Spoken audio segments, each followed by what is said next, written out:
were probably markers of some sort of mental health battles. Not necessarily, I don't think that he was diagnosable. Even when we had him assessed, because there was some suicidality, there were signs of depression at that point. But prior to, I mean, I think that he did probably struggle with some levels of depression and just general like dissatisfaction with maybe himself or life. But it's so hard to dig into those types of things because we all just deal with stuff differently. And so what would have caused me in a state of depression and him in a state of depression, we would go down different paths.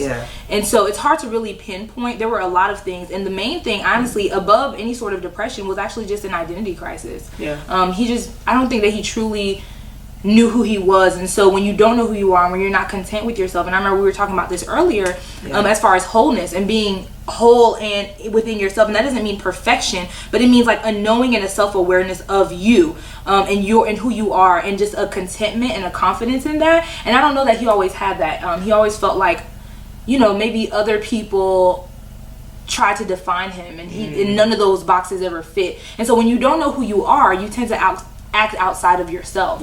And so I think that when, even to this day, I don't believe that this, like what he did, is indicative of who God created him to be and who he is as a person, though it was wrong and there's consequences that go with that. But I don't think that necessarily is a statement of who he is.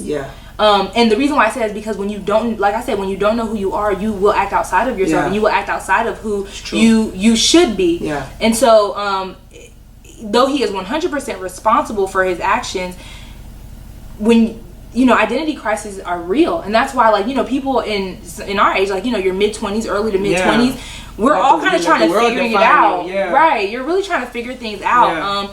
And so it's okay to figure things out, and you're going to still keep figuring things out. But I think to have just an assuredness and a foundation of who you are, and what it is that you stand for, what it is that you value within yourself. And it's also important, not just for him, but for me, because had I not, had a semblance and had a searching of who I was, and I wasn't confident in who I was, not to say that I'm, I don't ever struggle with any sort of internal issues, I do, but like I still have this sense of like stillness within myself. And so had I not, that would have defined me.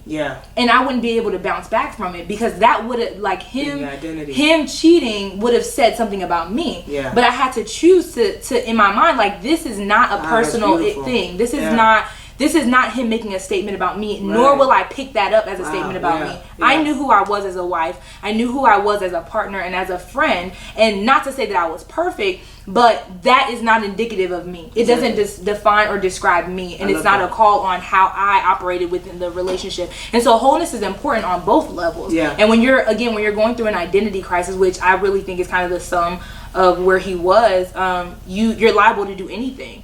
And so that's why wholeness is important, before you get into a relationship. Just a settling and a knowing, and an awareness of who you are.